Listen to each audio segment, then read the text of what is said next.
다 같이 기도하심으로 11월 24일 수요일 저녁 예배를 시작합니다. 전능하신 아버지 하나님, 하나님의 전능하심 앞에, 능력 앞에 무능한 우리 인간인 것을 깨닫는 하루하루의 삶을 삽니다.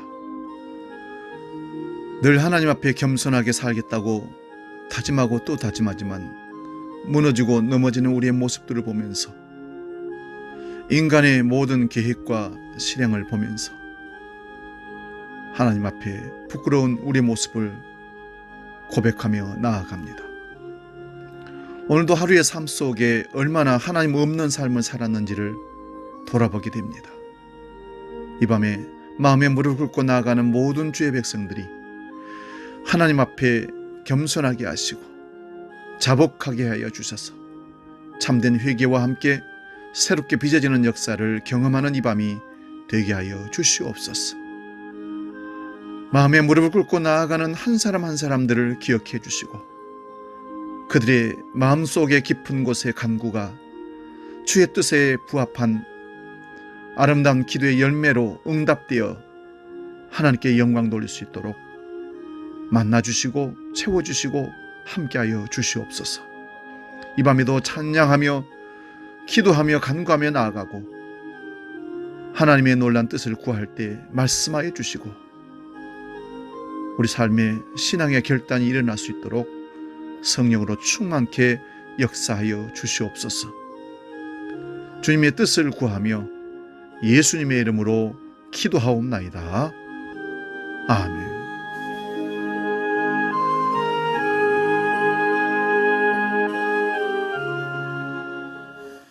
찬송가 246장 나 가나안 땅 귀한 성에 함께 찬송하며 나갑니다.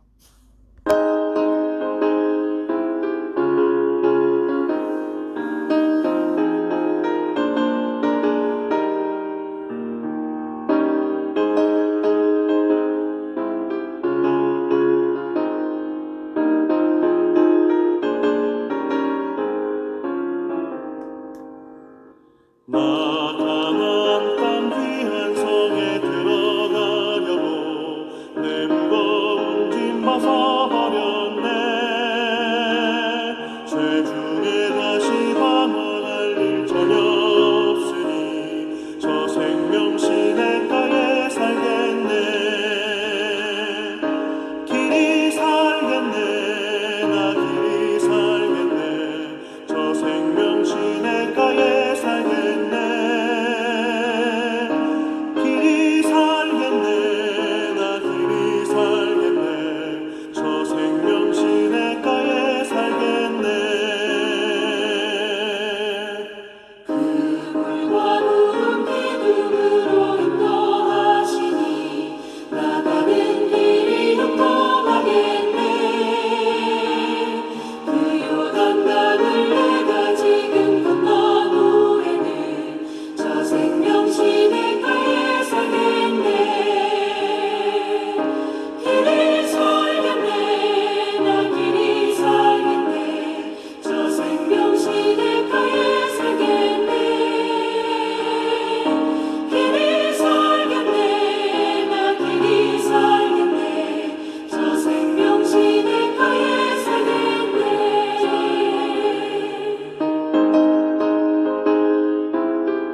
다 같이 사도신경으로 신앙 고백합니다. 나는 전능하신 아버지 하나님, 천지의 창조주를 믿습니다. 나는 그의 유일하신 아들, 우리 주 예수 그리스도를 믿습니다. 그는 성령으로 잉태되어 동정녀 마리아에게서 나시고 본디오 빌라도에게 고난을 받아 십자가에 못 박혀 죽으시고 장사된 지 사흘 만에 죽은 자 가운데서 다시 살아나셨으며 하늘에 오르시어 전능하신 아버지 하나님 우편에 앉아 계시다가 거기로부터 살아있는 자와 죽은 자를 심판하러 오십니다. 나는 성령을 믿으며 거룩한 공교회와 성도의 교제와 죄를 용서받는 것과 몸의 부활과 영생을 믿습니다. 아멘. 오늘 저녁 우리에게 주시는 하나님 말씀은 빌립보서 4장 1절에서 3절 말씀입니다. 이 말씀 봉독할 때에 살아계신 주님의 음성을 듣기 바랍니다. 빌립보서 4장 1절에서 3절 말씀 지금 봉독합니다. 그러므로 나의 사랑하고 사모하는 형제들, 나의 기쁨이요 면류가 아닌 사랑하는 자들아, 이와 같이 주 안에 서라. 내가 유오디아를 권하고 순두개를 권하노니 주 안에서 같은 마음을 품으라. 또 참으로 나와 명예를 같이 한 내게 구하노니 복음에 나와 함께 힘쓰던 저 여인들을 돕고 또한 글레멘도와 그 외에 나의 동역자들을 도우라. 그 이름들이 생명책에 있느니라. 아멘. 오늘 봉독한 이 말씀으로 빌립보서 강의 22번째 주 안에 서라. 1절 말씀 보면 뒷부분에 주 안에 서라 이 말씀을 그대로 제목으로 삼고 말씀을 상고합니다. 오늘 본문 1절의 시작이 그러므로 라고 시작합니다. 성경을 읽을 때 접속사를 잘 봐야 됩니다. 접속사를 본다는 말은 앞뒤 문맥을 연결하기 때문에 그렇습니다. 가장 가까운 본문의 말씀이 빌립보서 3장 17절에서 21절 말씀입니다. 그 말씀에 이어서 그러므로 이렇게 된 거죠. 이 본문을 가지고 한 번은 십자가의 원수라는 제목으로 한 번은 하늘의 시민권이라는 제목으로 말씀을 드렸습니다. 십자가의 원수로 행함은 결국 멸망입니다. 그러나 시민권이 하늘에 있는 사람이라면 거기로부터 구원하는 자 곧 주 예수 그리스도를 기다리는 자라 했습니다. 우리 주님은 만물을 자기에게 복종하게 하실 수 있는 자의 역사로 우리의 낮은 몸을 자기 영광의 몸의 형체와 같이 변하게 하실 것이라 합니다. 이 영광의 날을 소망하는 자들에게 그러므로 라는 말로 다시 말씀하는 겁니다. 여기서 본문에 들어가기 전에 다시 우리에게 질문 한번 해봅시다. 우리는 과연 하늘의 시민권이 있는 사람입니까? 하늘의 시민권이 있는 사람이라면 예수 그리스도의 재림을 기다리는 자입니다. 우리 이제 다음 주부터 주일 대림절로 시작해서 성탄절을 기다리는 4주간을 대림 기간으로 지킵니다. 이 기간은 성탄절을 기다리는 것보다는 재림에서 다시 오실 주님을 기다리는 대림절입니다. 우리 베드로후서 3장 8절에서 13절 말씀 봅니다. 사랑하는 자들아, 주께는 하루가 1000년 같고 1000년이 하루 같다는 이 한 가지를 잊지 말라. 주의 약속은 어떤 이들이 더디다고 생각하는 것 같이 더딘 것이 아니라 오직 주께는 너희를 대하여 오래 참으사 아무도 멸망하지 아니하고 다 회개하기에 이르기를 원하시느니라. 그러나 주의 날이 도둑같이 오리니 그날에는 하늘이 큰 소리로 떠나가고 물질이 뜨거운 불에 풀어지고 땅과 그 중에 있는 모든 일이 드러나리로다. 이 모든 것이 이렇게 풀어지리니 너희가 어떠한 사람이 되어야 마땅하냐? 거룩한 행실과 경건함으로 하나님의 날이 임하기를 바라보고 간절히 사모하라. 그날에 하늘이 불에 타서 풀어지고 물질이 뜨거운 불에 녹아지려니와 우리는 그의 약속대로 의가 있는 곳인 새 하늘과 새 땅을 바라보도다. 아멘. 하나님의 날이 임하기를 간절히 사모하면서 의가 있는 새 하늘과 새 땅을 바라본다면 하늘의 시민권자가 분명합니다. 이어지는 베드로후서 3장 14절에서 18절도 한번 보겠습니다. 그러므로 사랑하는 자들아 너희가 이것을 바라보나니 주 앞에서 점도 없고 흠도 없이 평강 가운데서 나타나기를 힘쓰라. 또 우리 주의 오래 참으심이 구원이 될 줄로 여기라. 우리가 사랑하는 형제 바울도 그 받은 지혜대로 너희에게 이같이 썼고 또 그 모든 편지에도 이런 일에 관하여 말하였으되 그 중에 알기 어려운 것이 더러 있으니 무식한 자들과 굳세지 못한 자들이 다른 성경과 같이 그것도 억지로 풀다가 스스로 멸망에 이르느니라.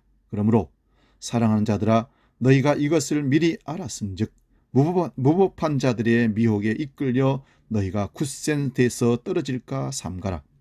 오직 우리 주 곧 구주 예수 그리스도의 은혜와 그를 아는 지식에서 자라가라. 영광이 이제와 영원한 날까지 그에게 있을지어다. 아멘. 여기서도 그러므로 라고 하면서 사랑하는 자들이라고 부릅니다. 접속사를 붙이는 것은 앞의 말씀을 믿는 사람이라면 이어지는 말씀도 들으라는 뜻입니다. 그 영광의 날을 바라본다면 주 앞에서 점도 없고 흠도 없이 평강 가운데 나타나기를 힘쓰라고 합니다. 하늘의 시민으로 부름받아 주님의 다시 오심을 기다리는데도 아직 점도 흠도 많다는 것입니다. 그러나 주의 오래 참으심이 구원이 됩니다. 이러한 일에 사랑하는 형제 바울도 이같이 썼다고 합니다. 베드로나 바울이 같은 말을 지금 하고 있는 거지요. 그러므로 성경을 억지로 풀지 말라고 합니다. 억지로 푼다는 것은 각주로 보면 교묘하게라고 되어 있습니다. 성경을 교묘하게 풀면 그리스도의 신부를 자기의 종으로 삼게 된다는 겁니다. 그리스도는 주인이지 종이 아닙니다. 그러므로 무법한 자들의 미혹에 이끌려 굳센 데서 떨어지지 않도록 조심하라. 그 길은 오직 우리 주 곧 구주 예수 그리스도의 은혜와 그를 아는 지식에서 자라가라는 것입니다. 은혜를 알아가는 것이 미혹에 떨어지지 않는 것입니다. 베드로가 바울도 같은 말을 썼다고 합니다. 같은 성령의 감동으로 기록한 것이란 말입니다. 본문 1절을 다시 봅니다. 그러므로 나의 사랑하고 사모하는 형제들 나의 기쁨이요 면류관인 사랑하는 자들아 이와 같이 주 안에 서라. 바울 사도가 빌보 교회를 향하여 나의 사랑하고 나의 사모하는 형제들 나의 기쁨이요 면류관인 사랑하는 자라고 합니다. 얼마나 사랑하는지가 느껴지는 말씀입니다. 빌보 교회는 바울이 복음을 전하여 세워진 이후로 지금까지 복음의 교제를 바울과 함께 계속하고 있습니다. 여기서 빌보 교회인들이 바울의 기쁨이요 면류관이라고 합니다. 그런데 천국 간증을 한다는 사람들 말을 가만히 들어보면 바울이 전도를 많이 했기에 천국에서 제일 큰 집에 살 수 있다고 말합니다. 그런데 이런 천국 간증자들의 말이 성경에는 없습니다. 성경에 없는 말을 믿지 말라는 말씀입니다. 또한 성경을 교묘하게 풀어서 시기하고 경쟁을 만드는 이야기에 속지 마시기 바랍니다. 바울의 면류관은 복음 안의 형제들을 말하는 겁니다. 복음 안에서 맺어진 열매들을 면류관이라고 얘기하는 겁니다. 고린도후서 1장 12절에서 14절 말씀 봅니다. 우리가 세상에서 특별히 너희에 대하여 하나님의 거룩함과 진실함으로 행하되 육체의 지혜로 하지 아니하고 하나님의 은혜로 행함은 우리 양심이 증언한 바니 이것이 우리의 자랑이라. 오직 너희가 읽고 아는 것 외에 우리가 다른 것을 쓰지 아니하노니 너희가 완전히 알기를 내가 바라는 것은 너희가 우리를 부분적으로 알았으나 우리 주 예수의 날에는 너희가 우리의 자랑이 되고 우리가 너희의 자랑이 되는 것이니라. 바울이 복음을 전하는 것이 육체의 지혜로 하지 않고 하나님의 은혜로 행한 것임이 양심이 증언하는 것이라고 합니다. 그리고 그렇게 한 것이 자기의 자랑이라고 합니다. 이 말씀은 하나님의 은혜로 한 것이기에 그 은혜를 자랑하는 것입니다. 복음을 전하는 일에 은혜로 참여되는 것 자체가 자랑입니다. 그런데 우리가 무엇을 이루었다, 성취했다, 얼마를 뭘 했다가 자랑이 된다면 은혜로 한 것이 아닙니다. 우리는 하나님이 이 일에 참여하게 된 그 자체만으로도 자랑입니다. 그런데 결과물을 가지고 우리 공로를 자랑을 하고 간증을 한다면 그거는 하나님의 은혜로 한 것이 아닐 수 있기 때문에 이런 유혹과 시험에 빠지지 않도록 잘 살펴야 됩니다. 그리고 우리 주 예수의 날 곧 그의 영광의 날에는 너희가 우리의 자랑이 되고 우리가 너희의 자랑이 되는 것이라고 합니다. 그러므로 주 예수 그리스도의 날의 복음으로 인하여 한 형제와 자매된 것이 서로의 자랑이라고 합니다. 그리스도의 몸으로 부름받은 것이 상입니다. 너나 할 것 없이 그리스도 예수로 말미암아 한 지체가 되고 한 형제의 자매가 된다는 것은 축복이라는 것이고 그 자체가 상이라는 것입니다. 데살로니가전서 2장 19절 20절 말씀입니다. 우리의 소망이나 기쁨이나 자랑의 면류관이 무엇이냐? 그가 강림하실 때 우리 주 예수 앞에 너희가 아니냐? 너희는 우리의 영광이요 기쁨이니라. 아멘. 예수 그리스도의 십자가, 세상이 보면 미련하고 어리석은 그 십자가의 복음을 전하는데 기쁨으로 받는 자들이 있습니다. 이러한 자들을 만나는 것이 얼마나 큰 기쁨인지 복음을 전해보면 압니다. 내가 예수 그리스도의 십자가의 복음을 전하고 예수 믿고 교회 다니라고 하는데 그 사람이 눈물을 흘리며 믿겠다고 하고 영접 기도하고 따라와서 교회 신앙생활 하는 것 보면 얼마나 춤을 추고 싶은지, 밥을 먹지 않아도 마치 날아다니는 듯 기쁘고 행복하는 것을 느낄 수 있습니다. 이게 전도자의 기쁨입니다. 이게 상입니다. 또 다른 상을 기대하지 마십시오. 내가 전도해서 예수 그리스도의 복음을 전해서 그가 예수를 믿게 된다는 것이 얼마나 큰 기쁨인지 바울의 이 표현이 아주 조금 이해가 됩니다. 우리의 소망이나 기쁨과 자랑과 면류관은 예수님께서 강림하실 때에 우리 주 예수 앞에 너희라고 합니다. 너희가 우리의 영광이며 기쁨이라고 합니다. 다시 본문 말씀 보십시오. 처음 읽을 때와 느낌이 다를 것입니다. 우리는 이런 사람들이 있습니까? 나의 사랑하고 사모하는 형제, 나의 기쁨이며 면류관이 사랑하는 자들이라고 부를 자가 우리에게 있냐는 말씀입니다. 이런 자들에게 주 안에 서라고 합니다. 여러분, 생명의 복음을 전해서 그가 믿음으로 서가는 모습을 보면서 그 기쁨과 자랑이 될 수 있기를 바랍니다. 지금 그리스도의 영광의 날을 바라보면서 살아가면서도 이들 안에서 서로 다툼이 있다고 바울 사도가 지적하고 있습니다. 빌보 교회의 얘기입니다. 그러므로 바울은 반복하여 같은 마음을 품으라고 합니다. 1장 27절과 2장 2절에 한 마음 같은 마음을 가지라고 계속 고민합니다. 그러면서 그리스도 예수의 마음을 품으라고 합니다. 이렇게 하는 것이 주 안에 서는 것이라고 합니다. 본문 2절입니다. 내가 유오디아를 권하고 순두개를 권하노니 주 안에서 같은 마음을 품으라. 유오디아와 순두개는 여자 이름입니다. 처음에는 같은 마음으로 복음을 받아들이고 복음에 협력한 여자들입니다. 그런데 무슨 일인지는 모르지만 이 두 사람 간에 한 마음이 안 되고 분쟁이 있었던 것 같습니다.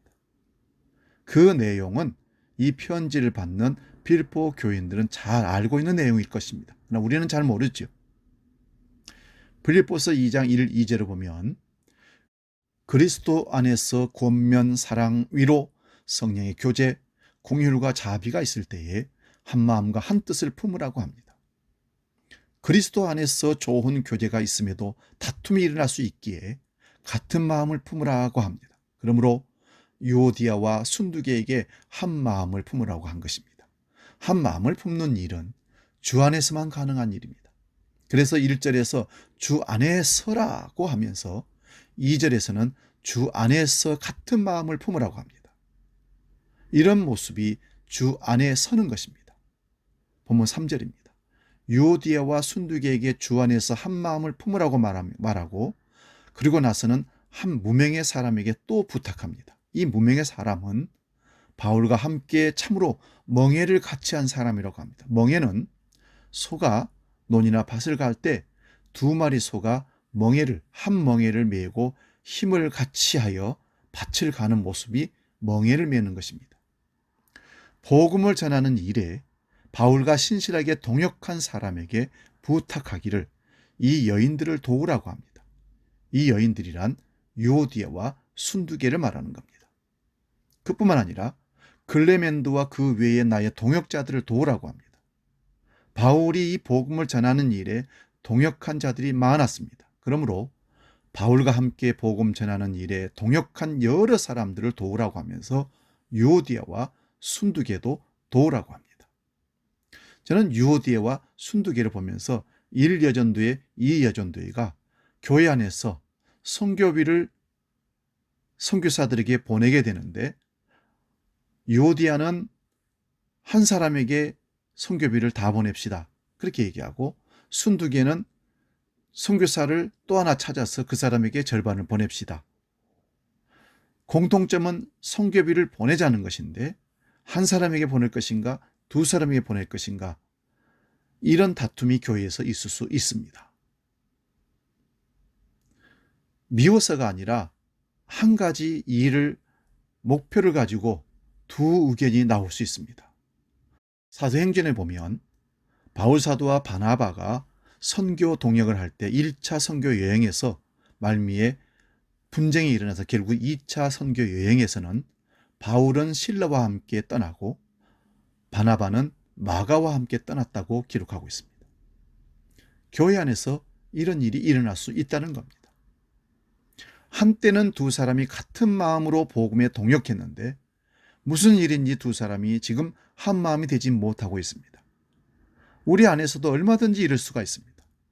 처음에는 같은 마음이라고 생각하고 교제했는데 언제부턴가 남보다 먼 사이가 되는 경우도 있습니다.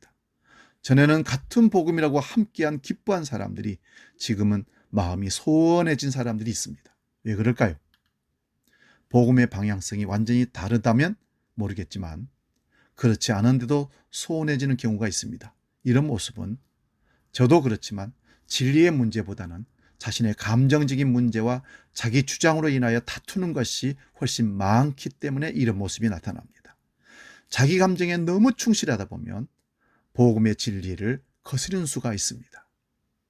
바울 사도는 함께 복음을 위하여 힘쓰던 여인들을 도우라고 합니다. 클레멘드와 다른 사람들만이 아니라 유오디오와 순두계도 주 안에서 한 마음을 품도록 도우라 하는 것은 그들의 이름이 생명책에 있기 때문입니다. 이 말씀은 3장 20절 21절의 말씀처럼 시민권이 하늘에 있다는 말씀과 동급의 말씀입니다. 우리 이름이 생명책에 있다는 말씀은 우리 시민권이 하늘에 있다는 말씀과 같은 말씀입니다.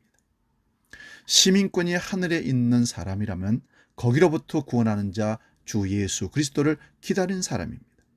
그는 만물을 자기에게 복종하게 하실 수 있는 자의 역사로 우리의 낮은 몸을 자기 영광의 몸의 형체와 같이 변하게 하실 것입니다. 여기서 낮은 몸이란 아직 부활의 영광을 입지 못한 몸이기도 하지만 우리가 몸으로 사는 이 육체의 연약함을 함께 어우러서 말하는 겁니다. 이 연약함으로 인하여 바울과 바나바도 심히 다투기도 합니다. 그러므로 더욱더 주님이 다시 오심을 기다리는 것이 우리의 믿음입니다. 이사야 66장 17절 18절을 보면 새하늘과 새 땅에는 이전 것은 기억되거나 마음에 생각나지 않을 것입니다. 하나님께서 창조하시는 것으로 말미암아 영원히 기뻐하며 즐거워할 것입니다. 같이 교회를 다니면서도 미운 사람이 있을 것입니다. 그런 사람과 같은 천국에 있다면 천국이 지옥이 될 것입니다. 그런데 그런 천국은 없습니다. 여러분, 전도하다 보면 누구가 교회를 그 교회 다니니까 나는 그 사람이 예수 믿어 천국 간다면 나는 차라리 지옥까지 예수 안 믿겠다는 사람이 있습니다. 이런 막말이 어디 있습니까? 그런데도 상대방도 그렇게 생각한다면 이런 사람이 과연 천국에 시민권이 있는 사람일까요? 그러므로 이런 말을 우리가 믿는다면 유오디아와 순두계 같은 우리들도 한 마음을 가질 수 있을 것입니다. 이것이 주 안에서 같은 마음을 품는 것이며 주 안에 서는 것입니다. 넘어지지 않고 선다는 말씀입니다. 주 안에 선다는 것은 주님의 다스림을 받는다는 말씀입니다. 이런 사람들이 하늘의 시민권이 있는 사람이며 이런 자들이 생명책에 기록된 사람이라고 합니다. 좀 더 구체적으로 말을 하면 복음을 듣고 믿고 복음에 동역하는 자들이 생명책에 기록이 된 자들입니다. 하나님은 세상의 지혜로는 하나님을 알 수가 없기에 전도에 미련한 것으로 구원하시기를 기뻐하신다고 고린도전서 1장 21절에 말씀합니다. 왜 전도가 미련한 것이냐고 하면 전도는 미련하고 어리석은 십자가의 도를 전하기 때문에 그렇습니다. 그러므로 복음을 전한다는 것은 반드시 십자가의 도를 전하는 것입니다. 우리 데살로니가 후서 2장 13절 14절 한번 봅니다. 주께서 사랑하시는 형제들아, 우리가 항상 너희에게 관하여 마땅히 하나님께 감사할 것은 하나님이 처음부터 너희를 택하사 성령의 거룩하시 하심과 진리를 믿음으로 구원을 받게 하심이니 이를 위하여 우리의 복음으로 너희를 부르사 우리 주 예수 그리스도의 영광을 얻게 하려 하심이라. 하나님의 택하심과 성령을 보내심과 진리를 믿는 것이 다 하나님의 일입니다. 복음의 결국은 끝은 하나님의 일이므로 우리 주 예수 그리스도의 영광을 얻는 것입니다. 이런 말씀을 믿는 것이 복음을 믿는 것이며 주 안에서 서는 것입니다. 다시 본문 3절을 봅니다. 주 안에 서야 하는 이유가 무엇입니까? 이제 그 이름들이 생명책에 기록이 되어 있다고 합니다. 생명책에 기록되어 있다면 그들은 다 영원한 생명의 나라에서 살게 될 것입니다. 그런데 아직 한 마음이 안 된다면 어떻게 되겠습니까? 그러므로 생명책에 기록된 자들이 복음을 듣고 예수님을 믿게 되는데 이런 자들도 다툼이 있다는 얘기는 우리에게 위안이 되는 말씀입니다. 왜냐하면 우리 삶도 그렇거든요. 그러나 생명책에 기록이 된 사람이라면 이 땅에서 복음을 듣고 믿게 될 뿐만 아니라 자기가 부인되는 길을 가기 마련입니다. 자기 부인. 그러면 생명책이 무엇인지 좀 더 살펴보겠습니다. 시내산 앞에서 이스라엘 백성들이 하나님과 언약을 체결하고 40일도 안 되어 금송아지를 섬김으로 언약을 배반하게 됩니다. 이때 하나님께서 이들을 진멸하고 다른 민족을 이끌어 주겠다고 모세에게 말씀하실 때에 모세는 화들짝 놀라서 하나님께 이들의 죄를 용서해 달라고 중보기도 합니다. 만약 용서하지 않으시다면 내 이름도 자신의 이름도 그 책에서 생명책에서 지워달라고 출애굽기 32장 32절에 말씀합니다. 여기서 이름이 기록된 책이 나오는데 다윗은 원수들의 이름을 생명책에서 지워달라 시편 69편 28절에 말씀합니다. 그러므로 책이나 생명책에 이름이 있는 것은 구원을 얻은 백성이라는 뜻입니다. 다니엘 선지자도 책에 대해서 기록했습니다. 예수님은 어떤 표적과 기적보다 너희의 이름이 생명책에 기록된 것으로 인하여 기뻐하라고 누가복음 10장 17절에 말씀합니다. 모세, 다윗, 다니엘, 예수님께서 생명책에 대한 얘기를 했습니다. 우리 요한계시록 13장 8절 말씀 봅니다. 죽임을 당한 어린 양의 생명책에 창세 이후로 이름이 기록되지 못하고 이 땅에 사는 자들은 다 그 짐승에게 경배하리라. 생명책은 죽임을 당한 어린 양의 생명책입니다. 예수 그리스도를 믿는다는 것은 그리스도와 함께 죽고 그리스도와 함께 살아났고 그리스도와 함께 하늘에 앉혀진 자들이라고 말씀했습니다. 그런데 이 역사 속에서는 죽임을 당한 어린 양의 모습으로 가게 됩니다. 도살당할 양처럼 가지만 그런 자들이 생명책에 기록된 자들이라는 말씀입니다. 죽임을 당한 어린 양의 생명책에 이름이 기록된 자들, 그들은 복음을 듣고 믿는 자들입니다. 그런데 생명책에 그 이름이 기록된 자들이 복음을 믿고 복음에 동역하다가 한 마음이 안 되었다는 것이 오늘 본문의 말씀입니다. 생명책에 기록이 된 자들이 왜 다툼이 일어나는 것입니까? 그리스도 안에서는 이미 죽은 자인데 아직 이 역사 속에서 살아있어서 육체가 살아있어서 그렇다는 것입니다.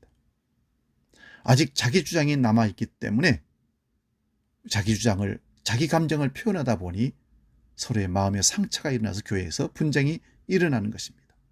이런 상태로 하늘의 시민이 된다면 하늘나라에서도 다툼이 일어날 것입니다. 그러므로 하나님 말씀으로 책망하고 권면합니다.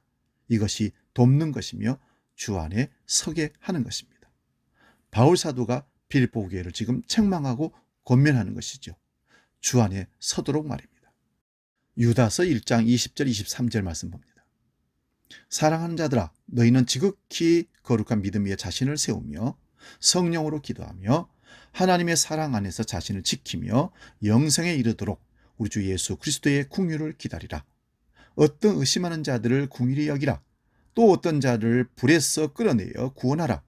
또 어떤 자를 그 육체로 더럽힌 옷까지도 미워하되 두려움으로 궁일히 여기라. 이런 모습이 주 안에 서는 것인데 우리는 이렇게 할 수가 없습니다. 그런데 우리에게 이렇게 서라고 하신 말씀은 주님께서 우리가 세워져야 하는 방향을 알려주시고 이루시겠다는 그런 뜻입니다. 그러므로 우리에게 일어나는 모든 사건과 환경들은 우리로 하여금 흠이 없이 주 앞에 세우시는 주님의 역사하심인 것을 믿으시기 바랍니다. 우리를 그 영광의 주님 앞에서 점도 흠도 없이 세우실 것입니다. 이것이 영원전부터 언약하신 대로 이루어내시는 성부, 성자, 성령의 사역 일하심입니다. 이어지는 유다서 1장 24절 25절 읽고 마치겠습니다. 능히 너희를 보호하사 거침이 없게 하시고 너희로 그 영광 앞에 흠이 없이 기쁨으로 서게 하실 이 곧 우리 주 구주 홀로 하나이신 하나님께 우리 주 예수 그리스도로 말미암아 영광과 위엄과 권력과 권세가 영원전부터 이제와 영원토록 있을지어다. 아멘. 함께 기도하겠습니다.